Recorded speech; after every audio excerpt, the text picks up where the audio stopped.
देखिए हमने के बीच में बैठा रही है कौन साहब वो अपना बियाह के बाद बतावत रही है के बियाह भइल तो देखनौरू अइले लो तो केंगा केंगा कहले लो ऐसन के प्रकार के वो हमरो संगे घटना बा। हां सुनाई अरे पूरी रात अपन बस सुनाई। कुछ संचालक लोग जब संचालन में हमरा के बुलावे संचालक लोग जब संचालन करेला तो कुछ कटाक्ष कोई के केहू के प्रश्न बिल्कुल एगो कटाक्ष ही हमरा ऊपर लोग कोई ओकरा ऊपर हम एगो कविता लिख देनी। कटाक्ष ही रहे जो हम लोग हमरा ऊपर करे कि अवधू जी के लड़काई में शादी ना हो देखनारू आवे लो तो इनके बाबूजी भी आवे ना करे कोई को देखनारू आवे लो चले जाओ एगो जइया से देखनारू एक जो है एगो आया के माने दुकान के लोग काला के हिसाब से हमरा बाबूजी के गोड़े पर अपन पगड़ी ध देले आ कहले कि हमरा लड़की से अपना लड़का के शादी रहुआ कली कहां से कि हमर लड़की एकदम गाय बिया एकदम तो वो लोग कहलो कि इनके बाबूजी दुकान कह देले कि जाई तो शादी पक्का हो गए तो बेटिया पूछले कि तब दहेज वहेज के बात कुछ करी तो बाबूजी हमें कहले कि नहीं दहेज बात के बात छोड़ी यदि ई बात प्रमाण दियाओ तो नहीं रहुआ कि लड़की गाय बिया तो बेटिया कहले हाँ हमारी लड़की हमारी बेटी एकदम गाय बिया तो हमारे बाबूजी कहले कि जाई तो शादी पक्का हो गई कहे से कि हमरो लड़का एकदम बैल बा ये देखी ये बात हमार नहीं है ये कुछ संचालक लोग हमरा ऊपर कटाक्ष क के आ समझ जी हमरा से वो कविता लिखवा दिए हम वो कविता के प्रस्तुत करे जाता नहीं हम लिखनी कि जहाँ कविता ऐसा से शुरू होता रहा समझ सुनी कि हम लिखनी कि जहाँ देखिए वही मिलावट हास्य भी और समाज को एक संदेश भी कैसे दिया जाता है। मैं अपनी कविता में पढ़ता हूँ कि जहाँ देखिए वही मिलावट असल दूध की चाय कहाँ है। वाह। अब 2 नंबर के इस युग में अब नंबर 1 की आय कहाँ है। क्या बात है अब दुल्हन गाय मिली है यदि तो दुल्हा अपना भाग्य समझ ले दुल्हन गाय मिली है यदि तो दुल्हा अपना भाग्य समझ ले वरना इस आधुनिक काल में लड़की कोई गाय कहाँ है। मैंने आगे लिखा कि पापा से जब कहे ससुर जी असल में इस कविता में मैं माना हूं कि मेरे पिताजी मुझे बैल कहे हैं लेकिन कविता के माध्यम से मैं बताता हूं कि मेरे पिताजी बैल कब और कहे हैं कि मैंने कहा कि पापा से जब कहे ससुर जी गुरु जी सुनिए कि पापा से जब कहे ससुर जी बेटी गाय हमारी है मेरे मन में लड्डू फूटे। पापा से जब कहे ससुर जी बेटी गाय हमारी है मेरे मन में लड्डू फूटे तब वो हाय हमारी है मेरे मन में लड्डू फूटे तब वो हाय हमारी है। फिर वे मेरे ससुर जी फिर वे इनसे कहे सहम कर मेरे पिताजी से फिर वे इनसे कहे सहम कर रुपया मैं कुछ कम ही दूंगा।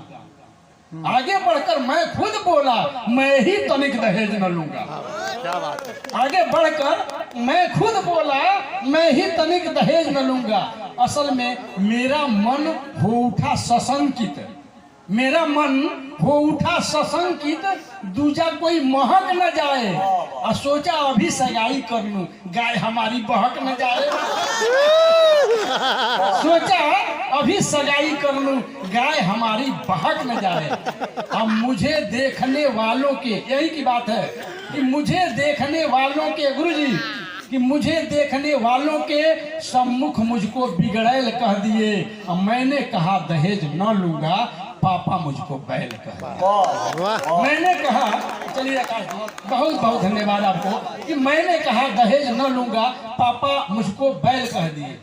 चलिए उस दिन के बैलपन पर भी मुझे गर्व है भाई चलिए उस दिन के बैलपन पर भी मिश्रा जी चलिए उस दिन के बैलपन पर भी आपके ऊपर भी लागू हो रही है बात कि चलिए उस दिन के बैलपन पर भी मुझे गर्व है भाई ऐसा अगर नहीं होता तो गाय न होती मिली लुगाई।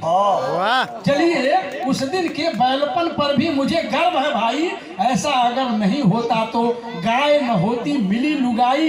गाय मिली बीबी जिसके चलते करता हूँ ऐसे हाँ गाय मिली बीबी जिसके चलते करता हूँ ऐसे हाँ, और उन्हें मिली है भैंस, लिए हैं जो दहेज में कैसे हाँ। उन्हें मिली है भैंस, लिए हैं जो दहेज में कैसे हाँ।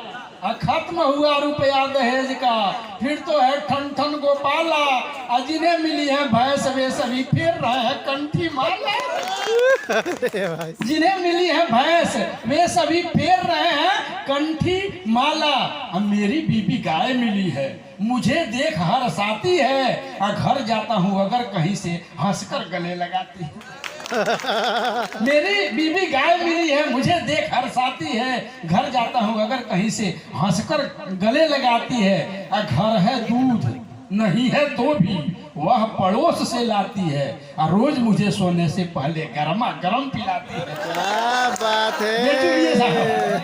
रोज मुझे सोने से पहले गर्मा गर्म पिलाती है। अब भाई भैंस मिली है जिसको वह जीवन भर रोता है। और कभी भैंस की पीठ तो कभी साड़ी उसकी धोता है। अब बाहर हम दोस्तों से कहता बीबी मेरी सीता है, भीतर है गम का मारा, दिन दिन भर दारू पीता। क्या बात है, वाह वाह। और जो दहेज लेकर आई है बाघिन जैसी रहती है। क्या बात है। एक समाज का चित्र देखिए आप लोग, सुनिए कि जो दहेज लेकर आई है बाघिन जैसी रहती है। और वही काम उसका पति करता जो वह बाघिन कहती है। झूठ हो नकल बनाकर पति से कमर पांव दबवाती है। और निज कानी उंगली पर उनको आठों पहर नचाते हैं। इसीलिए अवधू कहते हैं, और अब सावन साहब से भी कहना है कि इसीलिए अवधू कहते हैं। अब तो आप तो जीत लिए हैं, आपको जीतना है। लेकिन बाकी लोगों से मुझे कहना है कि इसीलिए अवधू कहते हैं कुंवारों को समझा कर जी, कभी दहेज नहीं लेना है बहकावे में आकर जी। वाह कभी दहेज नहीं लेना है बहकावे में आकर जी। आप सभी तय कर लो मन में, रो रो कर हम नहीं जिएंगे। बनी है लेकिन कल समय के बाद। आप सभी तय कर लो मन में, रो रो कर हम नहीं जिएंगे। औरों जैसे दारू गम में नहीं पिएंगे, नहीं पिएंगे। वाह। घर वालों से साफ कहो ससुराल से नहीं आए चाहिए। अब भले जमाना बैल कहे पर बीवी हमको गाय चाहिए। क्या